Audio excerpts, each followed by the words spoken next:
done that before. So what would y'all say? How would you describe the difference in the two clips? Anything stand out to you? Well, one's a team and one's not. Yes, that's a great statement. One's a team and one's not. What else? Who had the most power in the first clip? The child. Yeah, absolutely. She seemed intimidated by her daughter. Whereas in the second one, the parents at least thought they had more power. They weren't maybe clued into everything that was going on, but it felt so different. I thought it was interesting even that the mom and daughter weren't sitting at a table, she was sitting at a bar eating her meal in the kitchen. It just feels so different. The pacing of it, the first one just makes me anxious because I think the mom seems so anxious. It just felt so different in the second. So we're going to talk about some of those things specifically that were addressed in Leave It to Beaver. We'll circle back around to those guys. But we do want to start with a deep dive in technology and some, again, of the differences in that. But they ripple over into all areas. And we want to show y'all one more picture of kind of the differences. This came across my Facebook at some point. And it is something we see evidence of probably daily in our offices, y'all. And if any of your educators, I think you'll get this too. So y'all see, explain these bad grades, then who are they looking at? The child. And now explain these bad grades to the teacher. And I will never forget having a conversation with parents of a kindergartner, and they came in and said they felt like their daughter had been really mistreated in kindergarten because she didn't get a smiley face. And they don't agree with the teacher, don't like the teacher, don't think she's good. Went to the principal already, and I said, and have you said any of that to your daughter? And they said, well, of course. We don't want it to impact her self-esteem. So, it's different, and there's some things we can do to help kind of ward off some of that. But let's start with a little bit of a deeper dive into technology. And y'all, this is going to be for the next 15 minutes like drinking from my fire hose. So if you want to take notes, feel free, or if you want to take photos as we're going through. And if you want to really take a deeper dive, we have a podcast called Raising Boys and Girls. And was it this last week's episode or 2 weeks episode? 2 weeks ago? Last Last week's episode was on technology. So we talk about this in a lot more depth, and you can go listen there. But just to give you an overview of some of the things that we talk to parents the most in our offices, some big ideas in terms of that. The first would be that you are the gatekeeper. Even if your kids pay for half of their first tablet, if they pay for their first phone, you're still the gatekeeper. It's a great idea for them to help contribute to it, but you're still in charge. I think the first ever parenting technology talk I ever did was when kids were still on Facebook. So that was like generations ago at this point. And I was sitting in this room in a school with this group of parents, and I was saying, as I would say to you all, when your kids get on social media, you don't just need to be their friend or follower, you need to have their password, you need to be checking everything, you need to have some kind of monitoring system in place. We'll give you some recommendations on those in a second. And as I was talking, this mom looked more and more disgruntled with me. And she finally raised her hand and she said, there is no way that my son would give me his password to Facebook. He won't even accept my friend request. Which her problem's a little bit bigger than social media, and that's what she's saying back to me. So remember, you get to be the gatekeeper in all things technology. And I'm going to come back to these. We're going to do an overview of the first four, and then I'm going to come back to each of them. So start small. We're going to use kind of a training wheels approach when it comes to technology. Wherever your kids are, you need to be there too. Apps, social media platforms, all of the things that they're doing, and I'll explain more why. And you want to think about giving them more freedom as they earn it. So those are the big picture ideas we're going to be talking about in the next few minutes. And in terms of you being the gatekeeper, you want to think about if they get the privilege, you get to set the boundaries, which is where this mom that we were talking about was struggling. So whatever it is that they're using, you get to set the boundaries. If it is taking place under your roof and your kids are going to push against you, you're going to have to be the bad guy. It is going to be something you battle with them along the way. Go ahead and get ready for that. so that when it happens, you don't feel like you're the worst parent. Being a good parent means you fight battles about technology, really, in this day and time. So you get to set some boundaries. You get to set the parameters. Also, you want to think about putting filters and monitoring systems on their devices, on your computers. And if you're doing what we have parents do every day in our offices, where I'll go get a child, and the parent will say, "Can I talk to you first?" And so she'll turn to her child and hand her phone. If you're giving your child your phone at some point, you need it on yours too. Because it doesn't take a second for them to find their way to YouTube, find their way to Reels, some video that is inappropriate, and y'all know exactly what we're talking about in terms of that. It is so fast. And David and I would say, and this sounds kind of far-fetched, but that we really believe it's true, that if we're not protecting our kids online, it's like letting them walk into an adult bookstore. And there's just so much they have access to. And I remember this sweet mom I was working with, we were both working with her kids, and her daughter was 11 at the time. She just lost her husband. And she came in one week and said, "Sissy, I have been so exhausted. I have not done my due diligence in what I needed to do for my kids. And I didn't put the things on." And she said, "My daughter's been looking at pornography." And y'all, you may think they're too young. You may think there's no way they'd be exposed. It happens so fast, and you know they can't unsee it. So again, we're going to give you some recommendations of what those can be, but you want to think about anything they have access to needs to be protected. Also, they need to stop using technology 30 to 60 minutes before bedtime. We have all read that about the blue light and how that impacts their sleep. I talked to parents, to a mom last week who said, "Well, I don't know what to do about that because my daughter uses her phone for her alarm clock." And she said, "And my daughter says the digital alarm clocks are too complicated."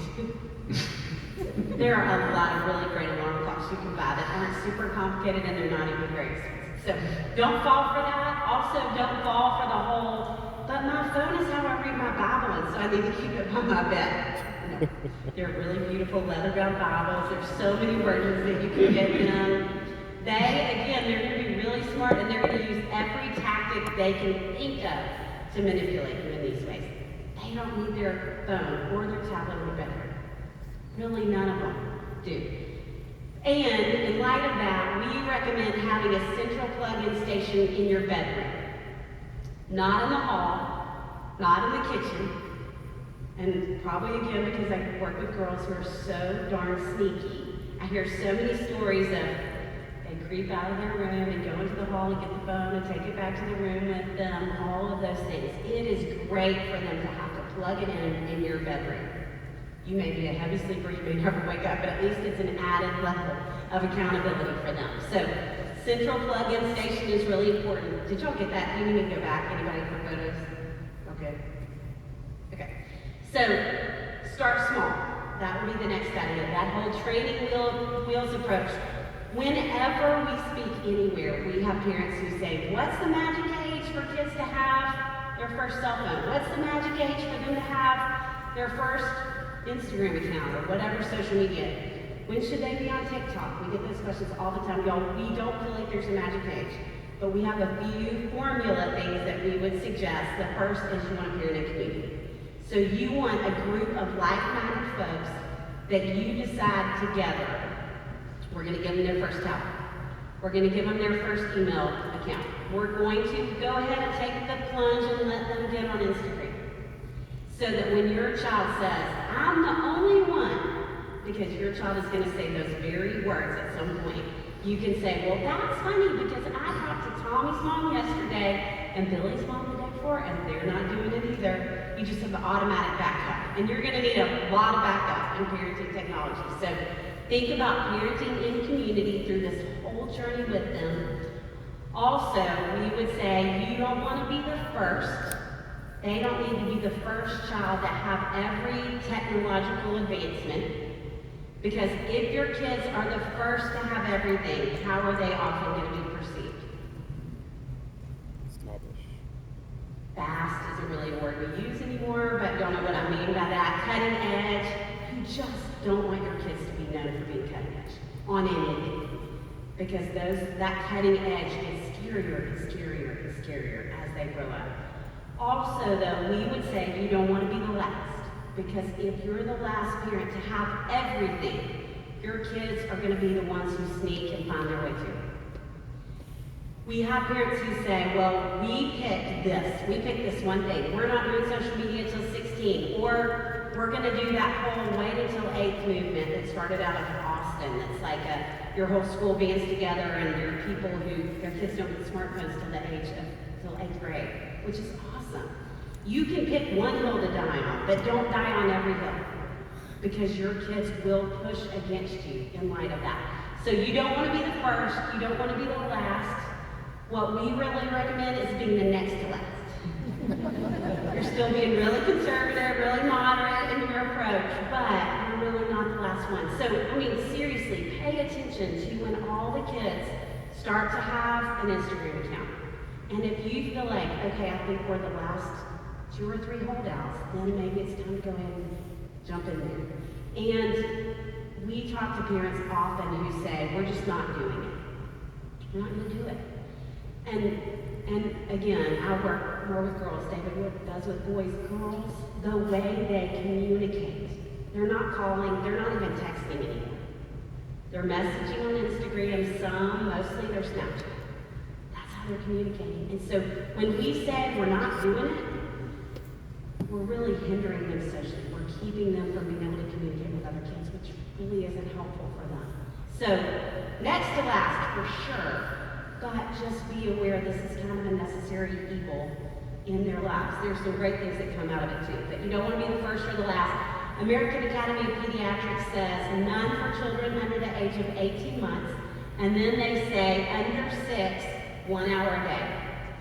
There's actually no recommendations even that they make over the age of 6. It used to be 2 hours per day, all ages of kids, up until 2018, and they changed it, which is so fascinating to me, because our brain development did not change in 2018. Nothing happened. But I think we're adapting to technology. And y'all, as I'm saying that, I also think 2018 and then 2019 happened and 2020.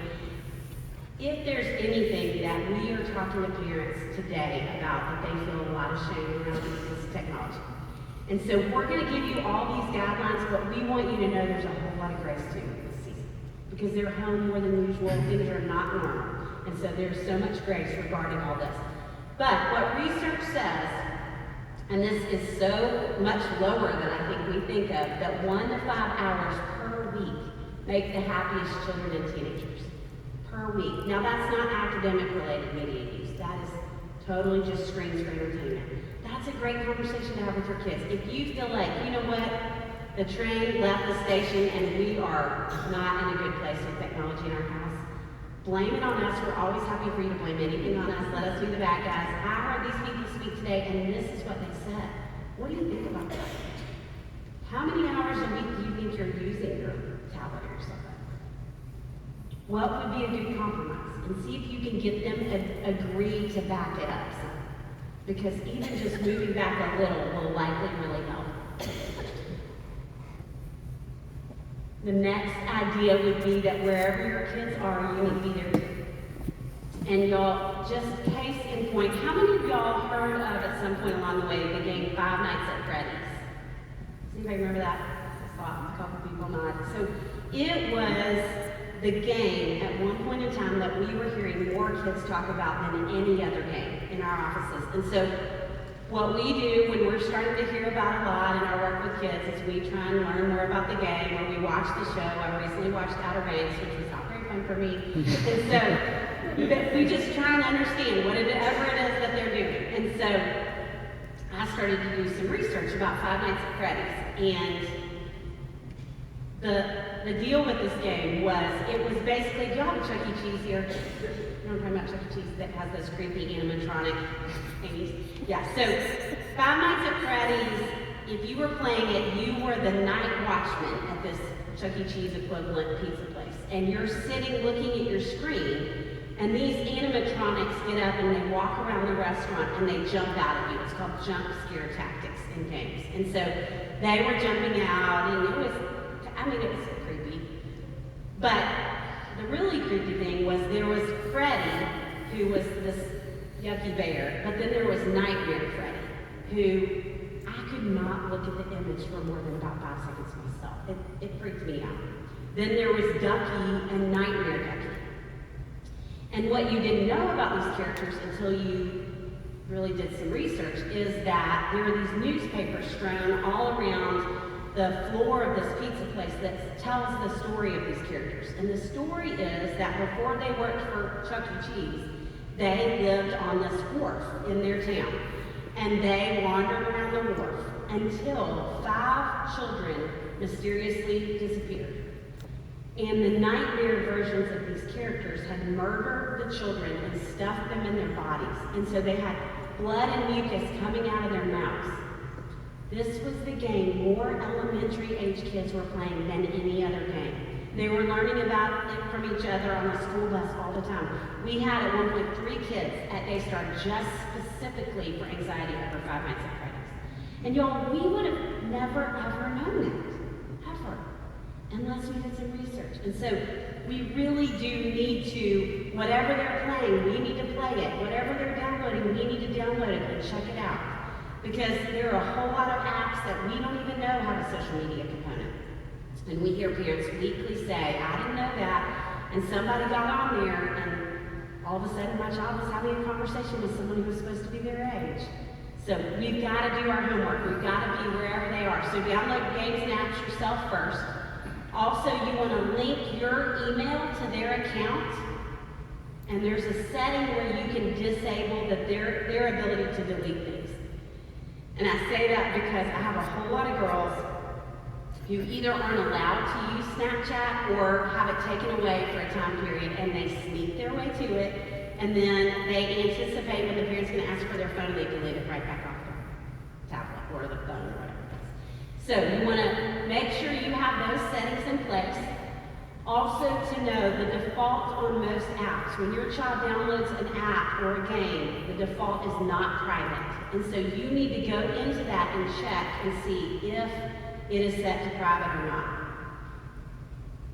And in all of these things, y'all, we are such huge advocates of contracts with kids. So when they get their first tablet, when they get their first cell phone, that it comes with a contract that says, congratulations on your new blank.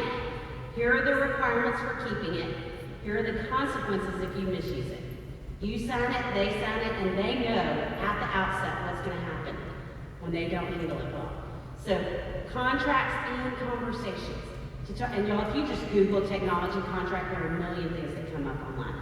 Also conversations. So to think about when your kids are getting on social media, to say, I mean, I feel like I say this all the time in my office, loneliness does not show up on Instagram or Snapchat. And y'all, we feel that. I feel that at spring break. I think everybody else's family takes more fun trips than I do. Everybody else looks whatever we think than we do. It's so easy, and our frontal lobes are developed that help us think rationally and manage our emotions. Theirs aren't. And so when they get their first social media account, you need to say, you're going to see the birthday party that you weren't invited to. When you get on Snapchat, you're going to see in the little Snap map that all of your friends are in a bubble, and they're together right now, and you're not there. And how are you going to handle it? What are you going to do? Let's talk about this.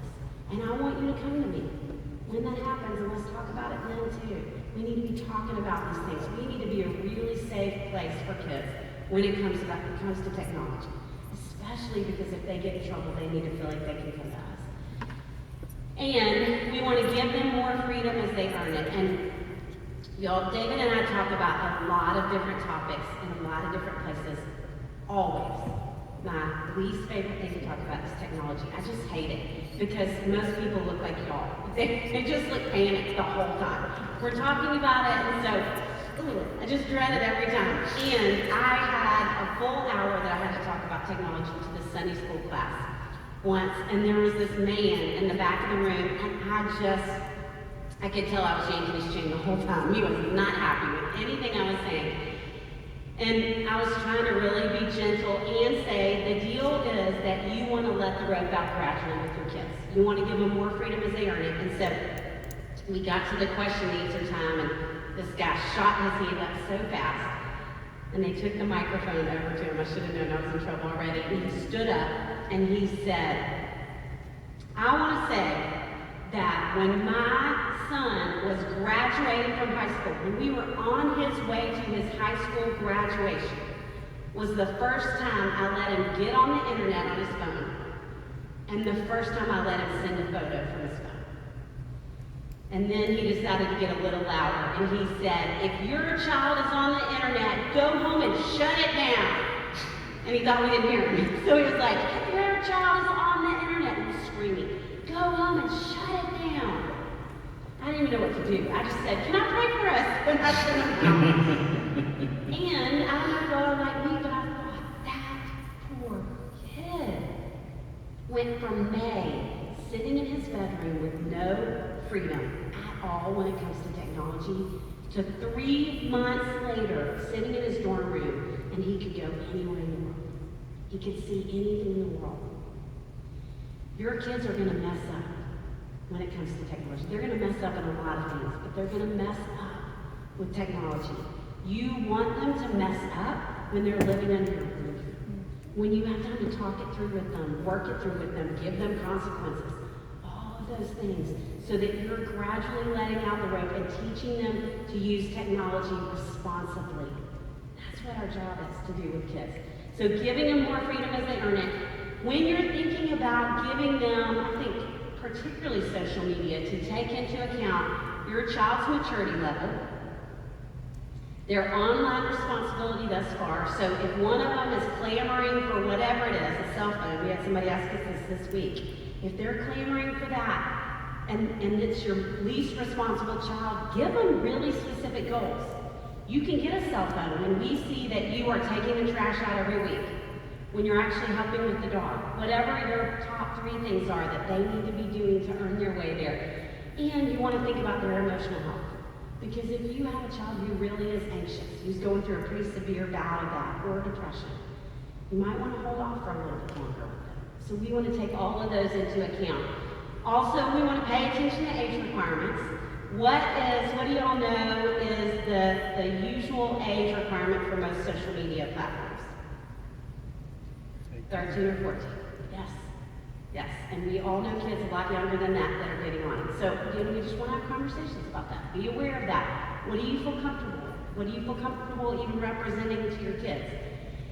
In terms of that, also be aware of your own technology use, which is so hard. It is so easy to be with kids and all of a sudden find yourself picking up your phone again yourself and not paying attention to this. Bath time, bedtime, there's certain times we don't need to have our phones either. And we have heard more kids, I think in the last probably 3 years, I would say, talking to us about feeling like they're competing with technology for their parents' attention. More than ever before, I remember a girl saying to me, her parents were divorced, and she and her brother, when they would go to their dad's house, she said, my dad plays video games with my brother the whole time, and he won't even pay attention to me. So we want to think about, especially, we can't ask kids to do something that we're not doing ourselves. And so we need to put our phones down. We need to be aware of the impact that social media has on us. Because we can't say to them, now let that go, if we're not letting things go ourselves. So be aware of our own technology use. And we would say, just breathe. Y'all, God is the God of technology too. And you're going to get through all of these things. They're going to make it. You're going to have a few trip-ups along the way. Again, those are great learning opportunities for kids. So, have a group of folks you're parenting with, be the next to last, and know that they're going to make it through this. David, you want to talk about the next idea? Do you have some resources you're going to give them? Oh, thank you. Yes. And these are our favorite resources, y'all. This is a good one to take a photo of for sure. Teen Safe is great because on it and on Circle, which is kind of an internet hub, you can have bedtime set for each of your kids that are different from each other. You can have time management for them in terms of what they're able to use in the internet. It can shut them down. They're grounded, which is so nice. And it keeps you from getting in that, give me your phone, you just hit your tablet and you shut them down. So that's awesome. Bark monitors social media. So when your kids get there, we would highly recommend downloading Quark and using it. And the great thing about it is it watches for keywords, so it's not even just inappropriate things, but it's suicide, depression, things like that that you would want to know if your kids were communicating about. Life 360, probably a lot of you all even have that. It can be great to have if your kids are driving, because you not only know where they are, but you know if they're speeding, which is nice. I will say I had a girl who got grounded, and she was grounded because supposedly her school was in Nashville, and Franklin is a little city about 20 minutes away, and Life 360 said she was skipping school in Franklin when the school verified that she wasn't. So I think Life 360 is free or has a free version, and you know what they say about free things. So just be aware that Life 360 is not always perfect with kids. Circle, we talked about that. Common Sense Media is, if y'all have not been to that website, it is fantastic. Everything media related they review, from TV shows to movies to games to apps, everything. And they have really fabulous things that you can download that do things like teach kids empathy, help with their social skills, build social skills, all of those things that are so important. And we are huge fans of an organization called Minnow. They're actually who do our podcast with us. And they're an online streaming service, kind of like Disney, but it's Bible-based. It's Christian streaming. And so like VeggieTales is now on Minnow. They have fantastic things, so we would recommend Minnow as well. Now, do you want to talk about I will. Okay. So if you wear the Apple Watch, check your heart rate right now. Yes, I'm so See if sorry. Sissy brought your heart rate up talking about technology. Take some deep breaths. Take some deep breaths.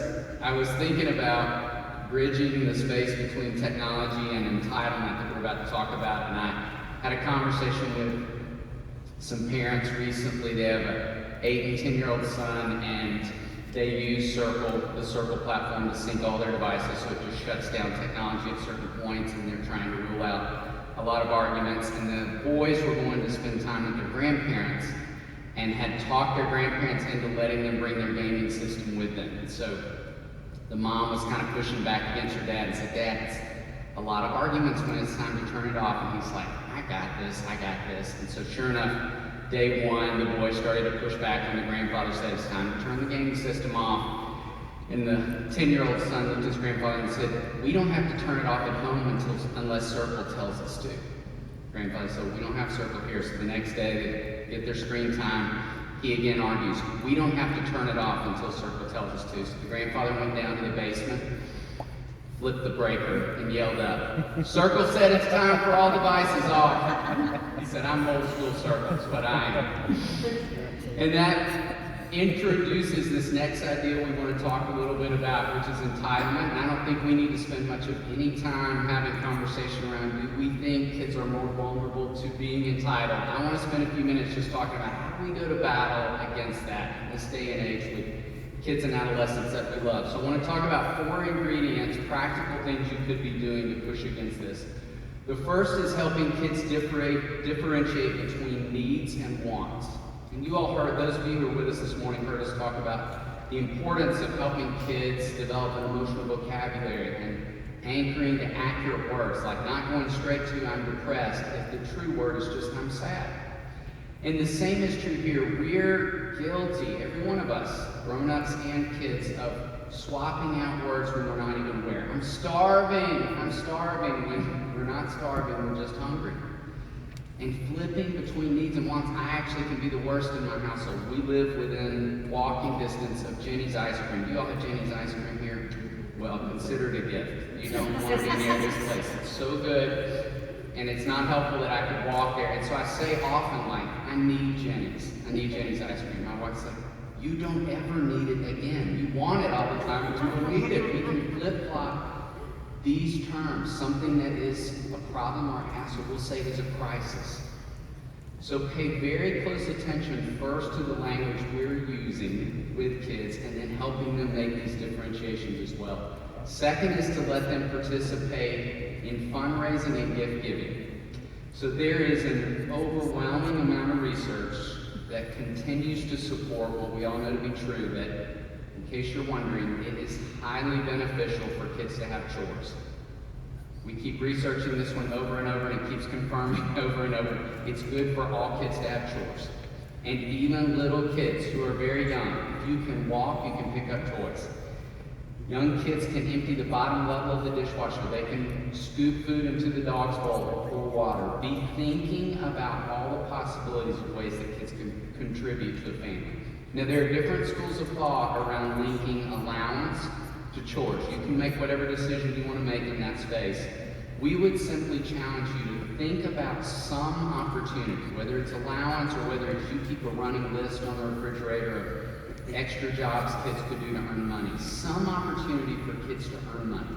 Because unless they can earn money, they can't learn to spend money wisely, or to save money, or to tithe money, to steward money. They have to have money to learn to steward money well. So it's great for kids to have that opportunity. It's also great when we move that toward gift giving. We've got the holidays coming up, and rather than just buying a gift for grandparents or for the other sibling and putting their names on the tag, let them be a part of that experience. Kids take more ownership. Let kids be a part of giving to organizations that your family feels passionate about. We are a nonprofit at Daystar, and periodically we will have families show up, and a child will be carrying an envelope with like $1.35 in it, and they hand that over the counter to our office manager. Our whole staff writes a letter thanking them for making that contribution. Kids make connections differently when they have that opportunity to be a part of the experience in that way. So think in those categories. Also, model gratitude. Pay very close attention to all of your interactions with people throughout the day that you have exchanged with. Your kids' teachers, the barista who makes your coffee at Starbucks, the barista who may mess up your order at Starbucks, the person who hands you your dry cleaning, knowing that kids are sitting front row to these exchanges. We want to remind you again and again and again, what the research also tells us time and time again, is that kids learn more from observation than information. They make the strongest connections by watching us. And you all, I think we probably all agree that now, maybe more than any other time in history, adults are behaving badly in this world. And I'd love to say, at least Christians aren't, but we're doing a great job in that space, sadly, as well.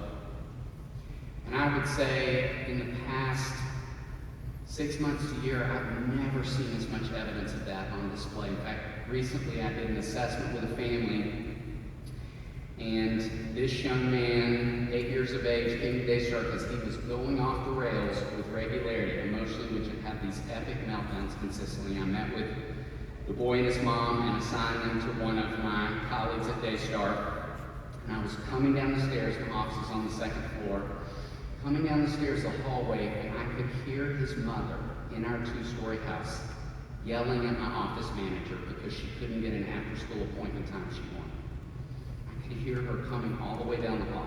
I remember her voice. And as I was rounding the corner, what I didn't realize until I got closer was that her 8-year-old son was standing right beside her while this exchange was happening. Now, the irony of the whole thing was this. One of my colleagues had left a feelings chart in the office, and I was actually walking it back to their office.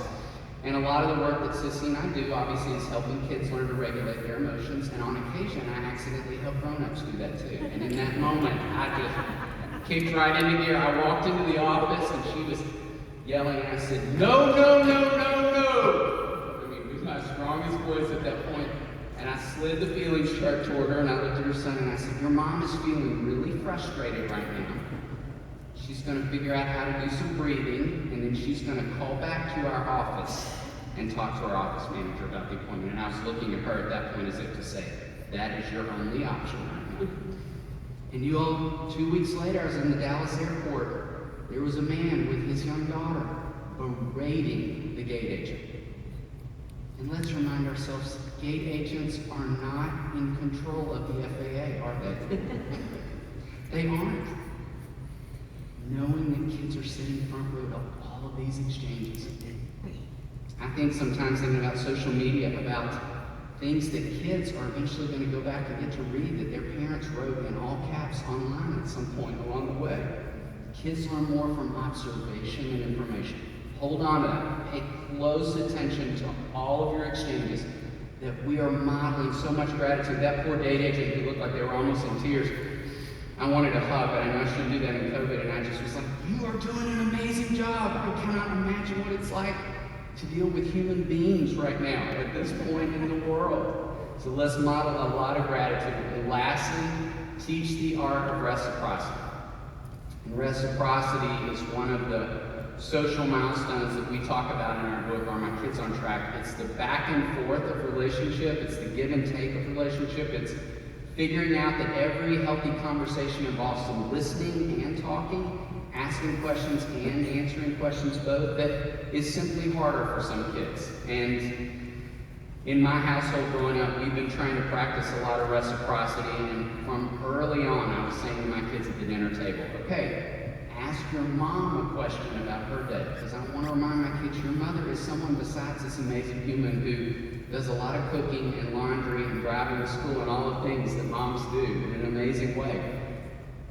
And my daughter just seemed to instinctively grab hold of it. She just would ask with regularity about her mom. My sons would remember on occasion, and when they did, it was usually like this. How was your day? And I would say, try again. Ask in a way that she would know you're interested in her.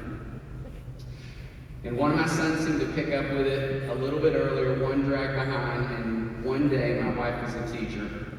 She called me at work, picked up the phone, and she said, I need to tell you something that one of your sons just did. And rarely is it ever good news when they're only my children, but it was a rare day of good news. She said, he walked into my classroom, put his backpack down, looked at me, the first words out of his mouth, Mom, how was your day? Can I tell you how long we had been working on it at that point? 8 years. 8 years we had been practicing. Which is simply a reminder, you all, that some kids are going to make connections earlier, and some kids are going to make connections slower.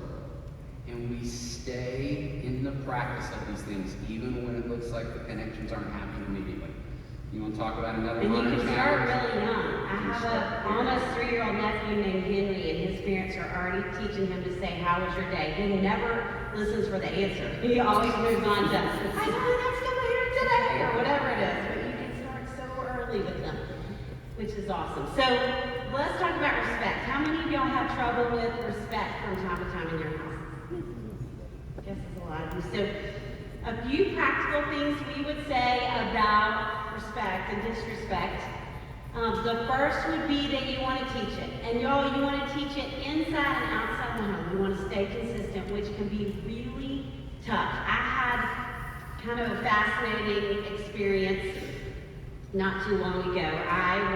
So at Daystar we have individual counseling, we have group counseling, we have a little summer retreat program for the kids that are in counseling with us. And I was taking a group of girls out to get dinner. This was pre-COVID, when we could do this kind of thing. And so we were on our way out of the Daystar house, and I was in the back of the line, and this man was walking up towards me on the sidewalk with a really big smile, and it wasn't until he got right up to me that I realized it was the guy I had dated, which is already awkward enough, that this man is bringing his child to your counseling practice.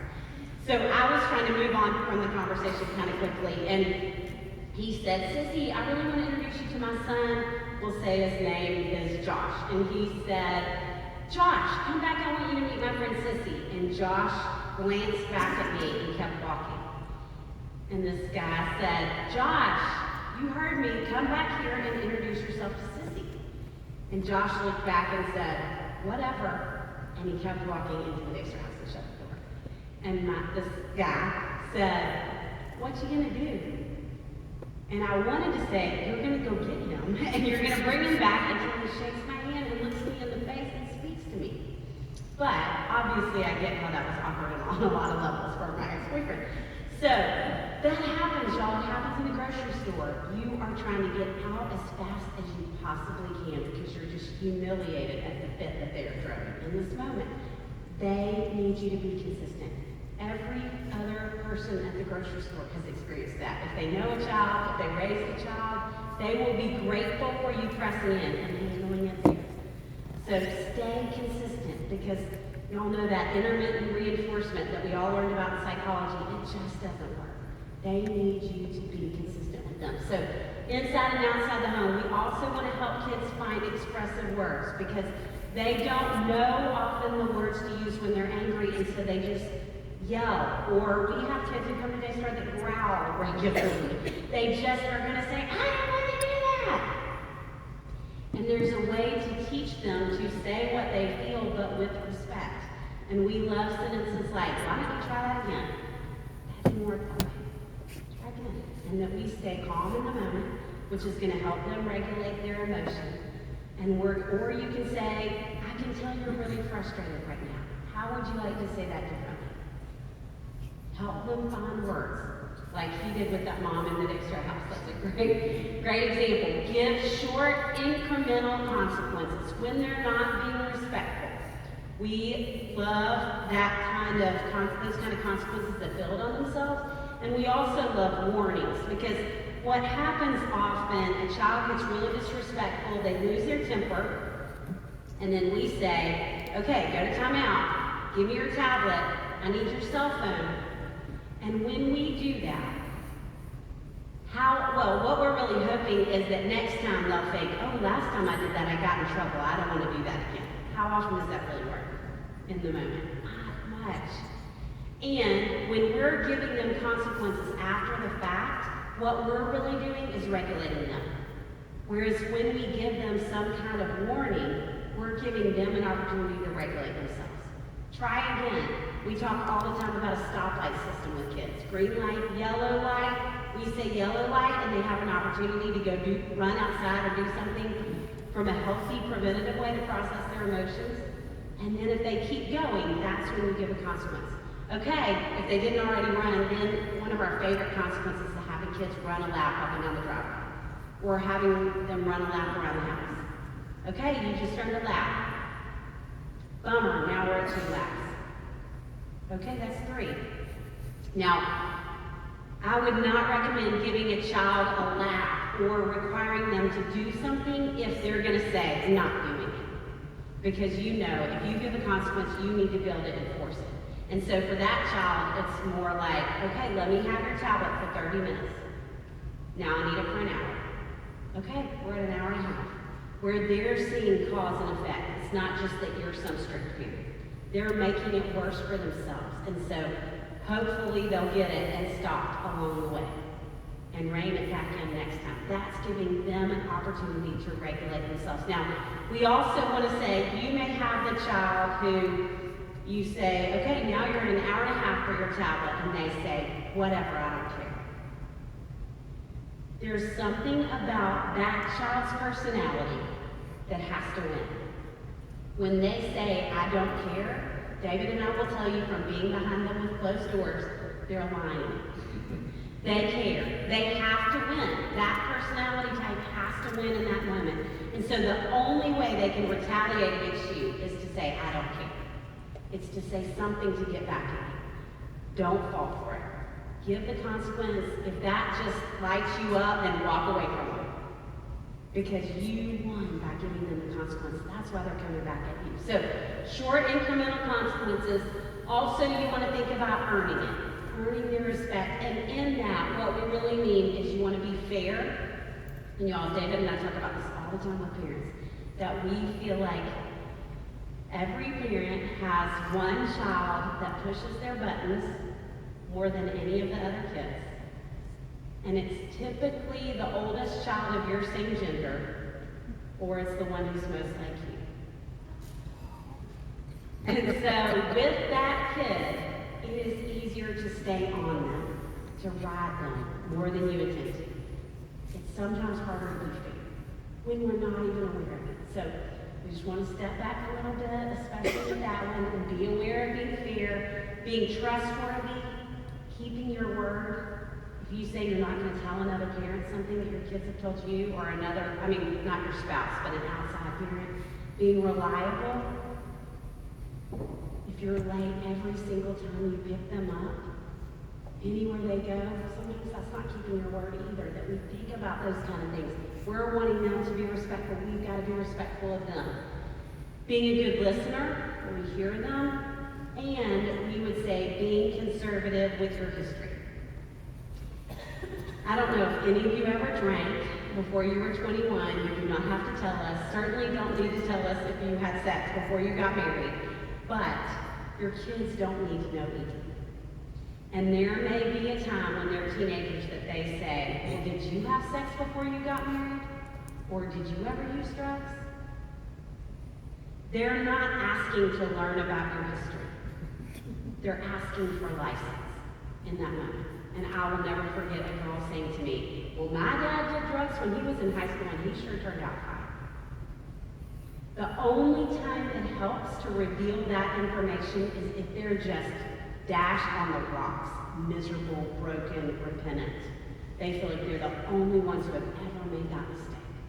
Then to give them a little more information is probably helpful. Otherwise, to say, you know what, I did some dumb things when I was your age too. And then move it right back to them, because if they're an adolescent, they really only want to hear about you for about 7 seconds. They've moved on anyway. So you don't need to go into your history. That's part of earning it. Also, choose your battles. And y'all, I feel like I'm picking on a lot of you, not intentionally, but we talked a little bit about the Enneagram this morning. David and I are both ones on the Enneagram, and I seem to end up with a lot of 1 parents in my office. And there are a few things as I've gotten older that I just am saying more and more with those parents. And y'all, I'm guilty of this. Like I said, we have this little summer retreat program that I'm in charge of, and what I have learned about myself is, number 1, there is no detail to me. Everything has equal importance. And number 2, I see what isn't before I see what is. So I walk outside and I don't see that my staff did the 20 things I asked them to do. I see the 3 things that they didn't do. And then, because there's no detail, it doesn't matter if it's one teeny thing that they missed or something huge. I can make a big deal out of everything as a 1/type A/perfectionist. Because that's what I'm doing myself. And so it ripples over into whoever I'm around. So with parents who are similar to me, I have started saying, pick the bottom 20% and let it go. Whatever that is. When you think about their regular infractions, what are the most minor things, and just stop talking about it. Your kids need to win. They need to feel like they're doing things right. They need you to catch them doing good. And so to watch out for those things is really important in choosing your battles. Also, you want to model it, just like David talked about with gratitude.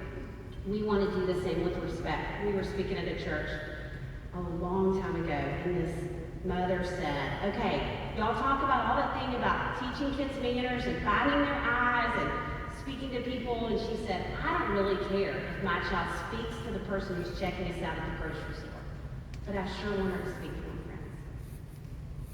Something about that is not modeling respect for other people.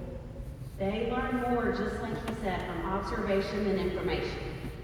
And we want to require it. There needs to be a bottom line level of respect in your home in terms of how people treat each other, how people interact with each other.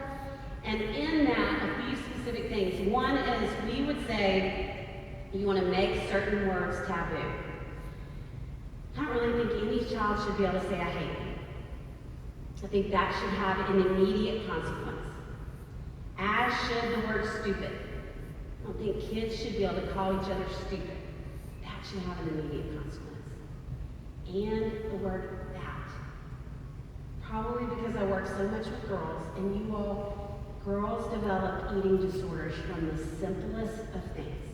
And there is nothing that I have worked with in 28 years of counseling girls that is harder to recover from than an eating disorder. So if your child says, if one sibling says to another one, you're so fat, at that point, there's an immediate consequence too. We just want to be aware that certain words are taboo, and to help kids listen and look at both sides of the street, meaning they are very, very rarely just the victim. And there are certain kids that lean that way, and I don't know what y'all would say in your adult life, but I would say, I don't think it has been, I don't know that I've ever had conflict with someone that I haven't had some part of. There are two sides to every street. And I remember this girl that I was working with who was a junior in high school, and she said, you know, every time I came home and talked about conflict, my mom would listen and she would be really kind, and then she would say, do you think you might have had a part in it? And she said, it made me furious when I was growing up. And now I'm so glad. Junior year in high school, it took her a little while to get there, but she was so glad. What a gift in terms of your kids' adult relationships, their workplace relationships, to be able to see you both have a part. Debbie, you want to talk about the next idea? Yes, we're going to move from modern challenges to some vintage values, and we're going to end our time with some timeless truths. And as we move into this section, I want you all to think back for a moment to what you experienced when we shared those first two clips with you. And in particular, think back to the Cleavers. What did you experience when they were sitting around the table with each other, having some conversation? I'll be honest with you, I've seen that multiple times, and still today, I find myself feeling a little resentment toward the dad, toward Ward, thinking to myself, Ward, if the biggest problem you had to face was that the boys weren't taking a bath upstairs, you never had to worry if Wally was looking at pornography on his iPad at any point along the way, you had it really good. You all, I don't know if any of you were wondering what was in the note. You want to know what was in the note? Okay, I'll tell you. So, the next day, Beaver went back to school, and the teacher said, did you give the note to your parents? And he said, I did not. We had a fire at the house last night, and my mom was hurt when my dad was trying to carry her out. And what he completely forgot was that his mom was on the parent board, and his teacher was so alarmed, told the principal, and they sent some flowers to the Cleavers' house to check on June. The whole thing came undone, and Beaver had to do a lot of this next idea we're going to talk about, which is ask for some forgiveness, because it turned out the note was nothing more than the teacher asking Ward and June permission for him to play Smokey the Bear in the school play. So let's talk a little bit about this concept of forgiveness and how we help kids develop in this space. The first is with anchoring them to an understanding that forgiveness is a decision and not a feeling. Forgiveness is a decision and not a feeling. And you all want to think about the fact that some kids, based on their temperament, are naturally just more remorseful. They just go to that place a little sooner, a little quicker. It's kind of how they're hardwired. Other kids who are a little more strong-willed, who won't bend as often, who struggle, as Sissy just described, identifying their side of the street and cleaning that up and what their contribution may have been. For any kid, particularly for those who've been more in that last direction, we want to coach them in the direction of doing the important relational work of asking for forgiveness when we've hurt others, whether we feel it or not. Because sometimes we do experience that early. Other times, it may take a while before those feelings come up. In fact, sometimes the feelings don't come until we're in that exchange, looking at the person we've hurt and asking for forgiveness, and we begin to experience more of how we've hurt them. But it's a decision, it's not a feeling. And our roadmap for that is this. Think about the wisdom. I love the passage in Titus 3, verses 4 and 5 that says, when the kindness and love of God our Savior appeared, He saved us. Not because of righteous things we've done, but because of His mercy. And aren't you so glad? I'm so glad He didn't wait until I got it right to extend mercy and forgiveness to me. There's our roadmap of what we want to anchor kids to strongly and help them understand the decision of forgiveness. Secondly, teaching forgiveness with boundaries. Teaching kids that we can say to someone, I do forgive you, and also I don't want to play with you when you treat me like that. I forgive you, but I don't want to sit next to you at lunch when you gossip about people.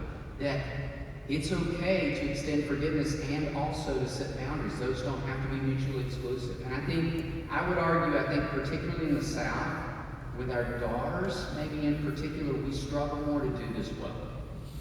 I think we don't give girls as much space to understand this concept, that it's possible for both to be present. You can extend strength and kindness. Those two can live side by side. So forgiveness with boundaries. Also that forgiveness is a process. And a great example would be this. Let's get honest with each other. Raise your hand if you have ever lost your temper in parenting? Okay, those who don't have their hands up aren't telling the truth, all right? Raise your hand if you have ever lost your temper more than once in the journey of parenting. Yes, that's all of us. And we've had to go back and ask for forgiveness again. And that's teaching kids that sometimes that's what happens. Sometimes we make the same mistake again. Sometimes we hurt someone without intending to after trying to move in a different direction, which leads us into this last one, and that is helping kids connect with the concept of forgiveness by accident. And for those of you who have kids 12 and under, in terms of their cognitive development, they are in what we call concrete thinking. So the world is very black and white, and they have trouble seeing the abstract. In fact, kids don't start to come into the beginnings of abstract thinking until they move into adolescence. Girls earlier, boys generally speaking later.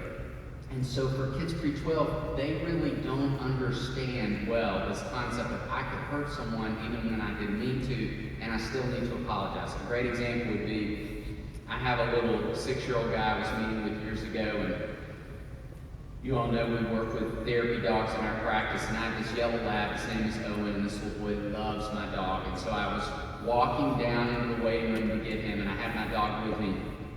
And he and his little 2-year-old sister both looked up at the same moment and saw him, and the boy yelled, "Owen!" And he went to run to him to pet him, and his sister was a little ahead of him, and he knocked her over on the way over to pet the dog. And I was like, "Whoa, whoa, whoa, whoa, whoa." I said, "Hang on. You accidentally knocked your sister over." And he turned around and he said, "She's fine, she was in the way." And then he just went right back to petting my dog. No sense of remorse, no sense of I need to check on her, I need to apologize for knocking her over. It was an accident in his mind, therefore he's not responsible in any way. So for younger kids, they're going to struggle more in that space. We're going to have to labor a little bit longer with helping them make connections around this idea that all of us know as grown-ups. Like sometimes I say things I had no idea how that landed on another person. And I would add to it, it's not my job to correct their feelings or their perspective on that, but to listen and understand that's not how I am. That's not how I meant for it to be delivered. That's not even necessarily what I meant to be communicating, but I sure want to understand how you experience that. You want to talk about another? Yes, let's talk a little bit about resourcefulness. And we mentioned this before, but I think we both feel like kids have never struggled as much with resourcefulness as they do today. And what we would say is that kids, that we're so busy often being the resource for our kids that they don't develop resourcefulness. We're stepping in and fixing it for them. They don't have to themselves. So a few things to think about. The first would be you want to give them honest encouragement. And I would love to see a show of hands of any of you who will admit that in the early years that you watched American Idol. Like back in the Simon years. Okay, good. A lot of y'all were with me. I don't know if y'all felt the same thing I did. I could barely watch those first few episodes where someone would just butcher it, and then Simon was so hateful to him. Y'all remember what I'm talking about? It was awful to watch. And then I was so often shocked at someone who would sing horribly, and then when they wouldn't give them the golden ticket to advance to the next round, they looked shocked. I remember those people? They were so surprised. And then it even surprised me more when they would walk outside those doors and their parents were standing there and they would say, "What? You're not getting to go to the Hollywood now?" I would think, did you not hear him sing in the shower? How did you miss the fact that that is not your child's calling, is singing? But they were shocked. We all have read research about every child gets a trophy and what it's creating in kids. And it is easy, when you're worried about them especially, to over-encourage. You're the best at everything in the world. You're the most amazing child there ever was. All the huge blanket encouragements that we give kids that I think often don't mean it. Because they're very aware of where they mess up. And so when we're just saying, you're the most amazing kid that ever walked the planet, because that's Jesus, they either think, we're not very smart, or we're not paying attention. And so, what we can do is give them honest encouragement and to be specific.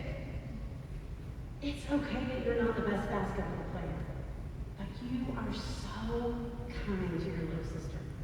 Or, you know what? Everybody has some subject that's not their best. It's okay that you're not great at math. Neither was I. But you are a phenomenal English student.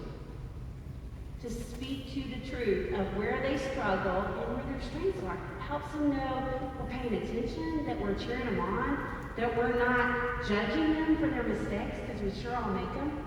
So giving them honest encouragement helps motivate kids and helps them feel like we're on their team. It doesn't mean we're being critical. It means we're pointing out their strengths too, and we're giving them grace for where they struggle. Maybe still consequences sometimes, but we're saying we're all figuring it out together. And we want to think about giving them opportunities to struggle and even to fail, which is one of the hardest things in the world to do as parents. And I will never forget, so David mentioned that we're a nonprofit at Daystart, and we have a couple of fundraising events per year outside of COVID. And one of those is we have a bike ride on the Natchez Trace. Does Natchez Trace come close to Jackson? Okay. So we go 20 miles on the Natchez Trace outside of Nashville, and it's this family-friendly event, and kids of all ages come. It's really not very hard. We have a van probably every 3 miles with drinks and snacks and all those things. It's super fun. It's not a race. So I am, for reasons, we don't need to go into, I'm usually at the back of the procession of this 20-mile bike ride as we're going along. And I was behind this girl going downhill a couple of years ago, and I noticed that there was a car nearby us, and I couldn't really figure out why this car was hanging around us until we got to the bottom of this hill, and this probably 11-year-old girl pulled over the side of the road on her bike, and the car pulled over right behind her. And her mom got out of the car, and she got the bike, and she put it in the trunk. And her daughter got in the back seat, and so they drove up the hill in front of us. At the top of the hill, when I got there red-faced, I saw her mom pulling her bike out. She got on her little bike, drove down the hill. Her mom pulled over, same deal. 20 miles of driving her daughter up hills. We got to the end of that event, and kids were getting little medals. And I felt so sad for her, because I thought, you know you didn't earn that medal. And all these kids did. And your mom was trying to help, and she took it from you. Y'all, we cannot be the resources for them. They won't develop resourcefulness. Even if they're anxious, y'all heard us, if you were with us this morning, the two most common parenting strategies in light of anxiety are escape and avoidance. I'm going to pull them out. They've got to do the scary thing. It's so helpful for them to do the hard thing. Do you remember the quote from, we just interviewed Jay and Catherine Wolf. I don't know if y'all are familiar with them for our podcast that's coming out soon. And they have this quote that's amazing. Yeah. What is it? Something they speak and pray over their voice with consistency. They say, God made you to do the hard things in the good story that He is writing for your lives. God made you to do the hard things in the good story that He is writing for your lives. Go online and find these amazing folks there at Hope Hills. They have a remarkable story. Great books, yeah, and we're excited for the podcast to come out. And we know suffering produces perseverance, perseverance, character, and character, hope. There is so much good that happens inside of them when they struggle and when they fail. Also, you want to think about offering empathy and questions, especially in those times. And we are such fans of that formula. That sounds so hard. What do you want to do about it? Wow, I can't imagine what I would do. What do you think would help? I get where you're really struggling there. What do you think God wants you to do? Who do you want to be in them? Because questions build connection in their brain. It helps drive things home. It helps them develop understanding. When we're connecting the dots for them, they're not connecting the dots for themselves. So questions and empathy. And lastly, we would say you want to give them a chance to give.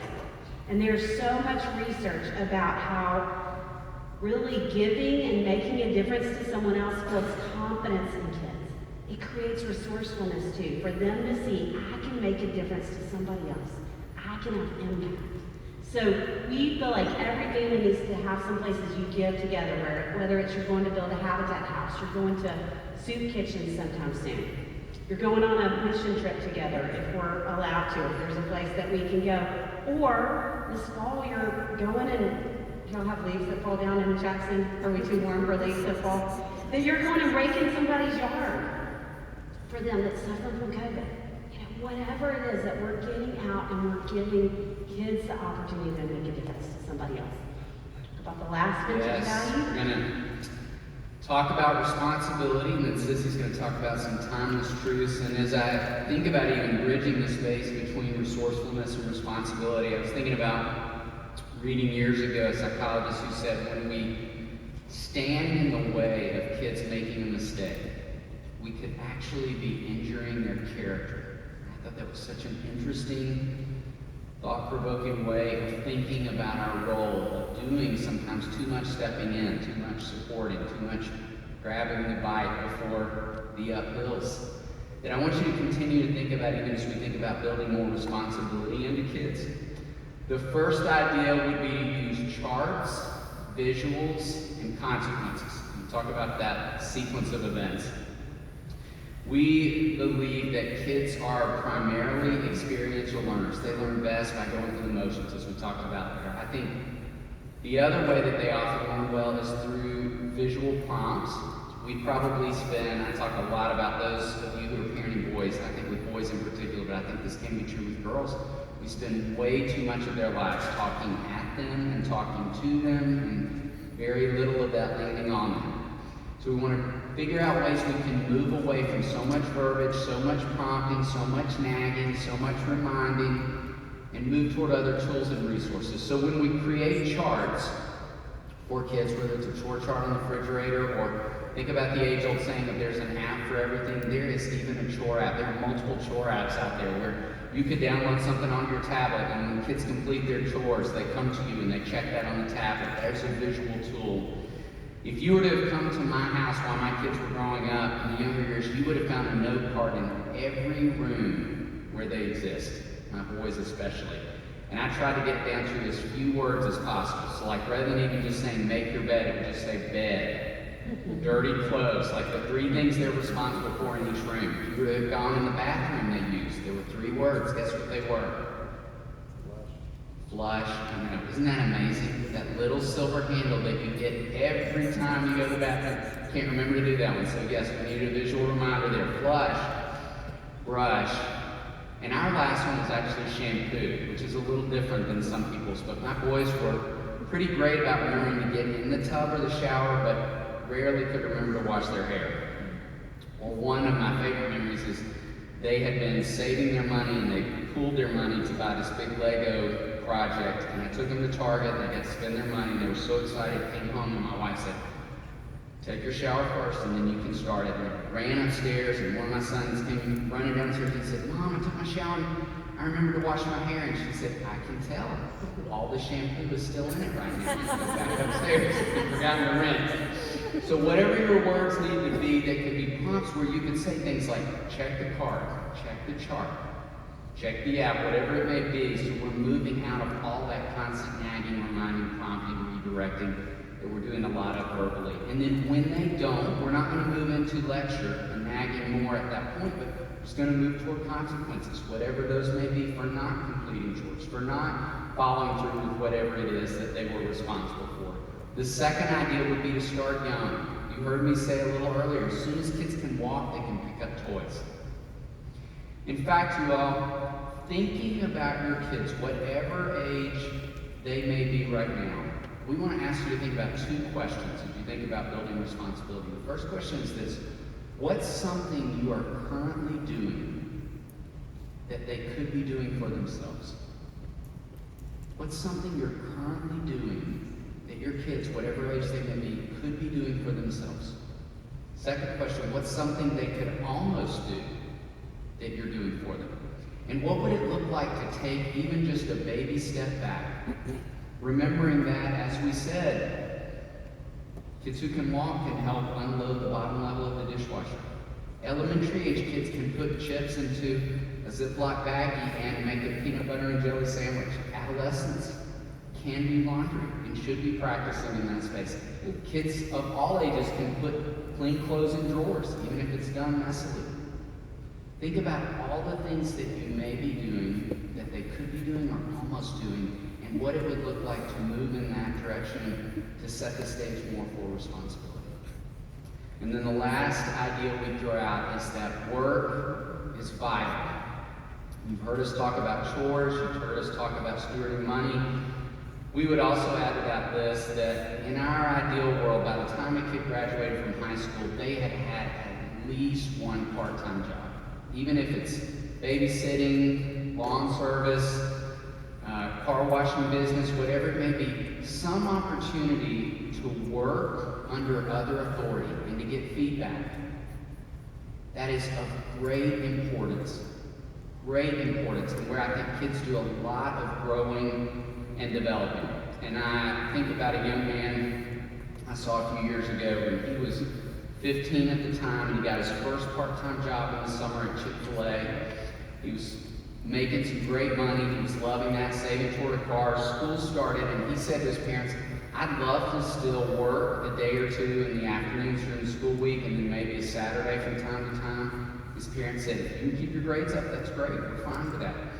Basketball season rolled around, this kid was a great athlete. His parents were feeling a little worried, like, how's he gonna balance school, work, and basketball? But we're willing, if he can keep his grades up, to let him. And short into his basketball season, he made an announcement to his mom. He goes, you know what? When I go home for basketball and take a shower and put on my uniform at Chick-fil-A and then go back to work, it's cutting into just time where I can hang out with my buddies. So I'm just going to bring my uniform to practice. I'm not going to take a shower, and I just want you to take me straight to work. And his mom started to say, which any parent in the room who's smelled an adolescent boy after sports practice would know. You know, she's thinking, that's the worst idea I've ever heard in my life. But she had been to our class, and she was wisely remembering that kids are experiential learners, and that she didn't want to do too much nagging, redirecting, prompting, so she thought, you know what, I'm going to let this play out. I'm going to take my hands off this, and she took him to work the next day after this declaration, straight from practice, in his uniform, smelling special, and dropped him off at work. She didn't even go home because she thought wisely she might be needed. So she went to Starbucks around the corner, and sure enough, about 20 minutes later, her phone rang. It was her son. He said, I need you to come pick me up from work, and I need to go home and take a shower. She said, okay. She didn't say a thing on the drive home. He said very little. Showered real quick. She took him back to work. The next day, she went to have lunch with a girlfriend of hers at Chick-fil-A, and the manager came out and said, I guess you noticed I sent him home from work yesterday. She said, I did. He said, I want to tell you what I told him. He said, I called him back in my office and I said, son, the smell of you and chicken is not working for anyone. He said, go home and take a shower, and I'm going to dock your pay today. He said, if you come back to work ever without being clean, you're going to lose your job. She said, I had to resist kissing him on the mouth. I was so grateful. Because he could get away with giving feedback in a way that this young man could hear differently. And he never test drove that again. You'll see the kind of connecting of the dots that happens in that space with different voices working under different authorities that I think, as I said earlier, allows kids to grow and develop and build responsibility in an amazing way. You want to talk about some timeless truths? Yes. So if y'all had to say one word about how you feel kind of as we're ending this time together, what are some words y'all throw out? Be honest. What? That's kind. I hope so. Good. Anyone feel a little anxious, panicked? Maybe? Yes. Thank you for nodding. Yes. So we talked this morning about how anxiety is an epidemic among kids, impacting now 1 in 3 kids. David and I would say it is also a parenting epidemic. That it's not just kids. It's us too as grown-ups, and I would be curious how many of y'all, this has nothing to do with anxiety, but how many of y'all are snow skiers? Okay. So I am a snow skier. I'm not a very good snow skier. I'm a very green snow skier, sometimes easy blues. And if any of y'all are like me, what happens to me when I'm skiing is if I fall once, I fall 10 times. Because I think what happens is after I fall, I get really anxious. And then I get real tight, and all my muscles tighten up. And then I just keep falling and falling and falling. I think that is a lot of what parenting can feel like, especially in the same time. You feel like you're messing up. I think that is why we have seen so many parents who are struggling in our offices, that you feel like you're failing. And when we do, we get tighter and tighter and tighter and more discouraged and sometimes more angry as a result. And we were laughing today because sometimes when we speak, we have Melissa come with us, who is our executive director at Daystar and our dear friend, and she is hilarious. If y'all listen to the podcast, she loves to come after us and say, nothing David and Sissy said works. You're just not in control. And she said this really great statement that is, parent out of love and not out of fear, which is such a beautiful idea. And I was in the bathroom after we had spoken with her one time in the bathroom stall, which is always fun after a parent event to be in the bathroom stall because you overhear all kinds of things. I'm gonna make y'all paranoid if you go to the bathroom. And this mom came into the bathroom with a friend and she said, that whole thing Melissa said about parenting out of love and not out of fear scared the crap out of me. Which I love. And it's so true. I love that she could be that honest because I think it would be so easy for y'all to sit here at the end of our time together feeling tight, feeling like there's a lot you missed, feeling like a failure. And that is never, ever what David or I would want you to feel. We saw a psychologist named Dan Allender speak, and he was talking about a lot of different things, including parenting, and he said something amazing. And he said, good parents get it right 50% of the time. Isn't that great news? 50% of the time. That's what you need to go for, 50%. And y'all, out of all the things we're talking about technology, or responsibility, or resourcefulness, what we want you to know is it's your time that matters with your kids. And not even scads of time. We are telling parents 10 minutes a day with your kids or later. It's you connecting with them.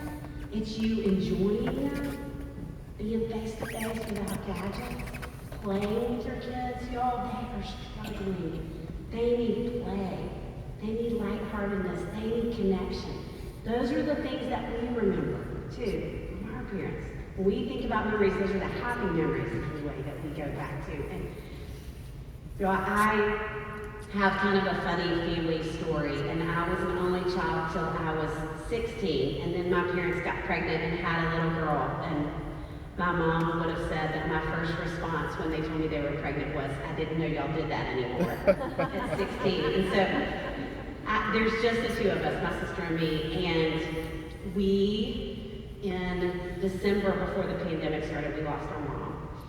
And I don't have kids of my own, and Kathleen has the little 2.5-year-old I mentioned earlier named Henry. And Mom, the year before she died, she got to live with Kathleen and her husband and Henry, and it's her first grandchild. And it's so sweet that they got to have time together. And as Mom was dying, we also found out that our grandmother was dying, and our favorite aunt was developing really significant dementia. So we were just a mess. I was a mess.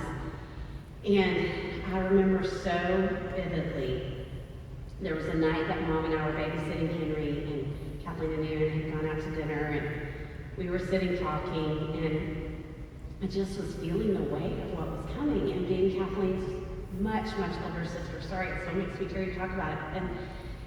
And so we were sitting there eating this pizza, and I said, Mom, I don't know what I'm going to do. I don't know what I'm going to do without you. Losing you, thinking about Marion and Julie, I'm going to be like the matriarch of our family. And I want to know, I want to do it like you would do it. I want to instill the things in Henry that you feel like are important. I want to invest in him like you would invest. I think I'm going to be his grandmother too, really. I want to take up what you would do since you're not going to be here. And we're not a family that talks about, or we weren't a family that talked about a lot of things. So it was hard even to say, and I was nervous and bawling my head off, and my mom was so calm. I don't know how she got through these moments. And she was real quiet and got real intense. And she said, Sissy, you just need to have a candy drawer. That was her whole response, that I needed to have a candy drawer for Henry. You can imagine I have a candy drawer in my house now for Henry. And I love that was what she said. That was her takeaway. Enjoying, connecting, relationship, life. We're not going to do it right. It's not about crossing every T and dotting every I. You're not going to do it. It's about relationship. It's about the quality of relationship. You can parent out of love and not out of fear, because you just go ahead and know you're going to blow it, probably tonight. But you can have a candy drawer. You can have dance parties in the kitchen. You can go and take the dog for a walk together. There's so many things that you can do. And we would say, anyway, when you think about parenting out of love, it's his love, not yours. Yours is going to run out, but his never does, for us or for the kids that we love. And when you get anxious, we want you to take some deep breaths like we practiced this morning. Square breathing is a great way to do it. Calm your amygdala down so you can get back to rational thought. And we talked about this morning too, that one of the first things we do with kids is have them memorize scripture. It can be helpful for us too to have something that we anchor to. And something we would want to take y'all back to is Isaiah 43:19. See, I am doing a new thing. I love that this verse is not, I will do a new thing. I am doing a new thing. Now it springs up. Do you not perceive it? I am making a way in the wilderness and streams in the wasteland. Whatever wilderness looks like for your family right now, whatever your kids are going through, whatever you're going through, he is making a way in the wilderness. Suffering produces perseverance, perseverance, character, and character, hope. He turns all things for our good and for the good of the kids we love. And that is where we would want to camp out with y'all. And we would want you to think about, on your way home, talking about the answer to these questions. What are 3 places you see God's goodness in the life of your child right now? Part of where he's making that way. And what are 3 places you see his goodness in your parenting? Talk about wins for yourself too. Because I think we don't give ourselves credit for that. We don't stop and see the things that we're doing well.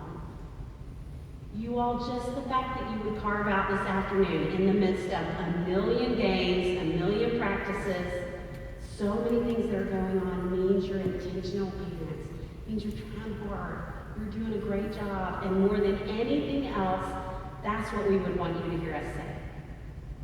And maybe I can. So pull out your phone. This is your Yes. last opportunity at winning the giveaway. What's going to That's kind happen? of pressure. How do they Yeah, say it is something kind of that pressure. fast? You're just going to have to be fast. That's all there is to it.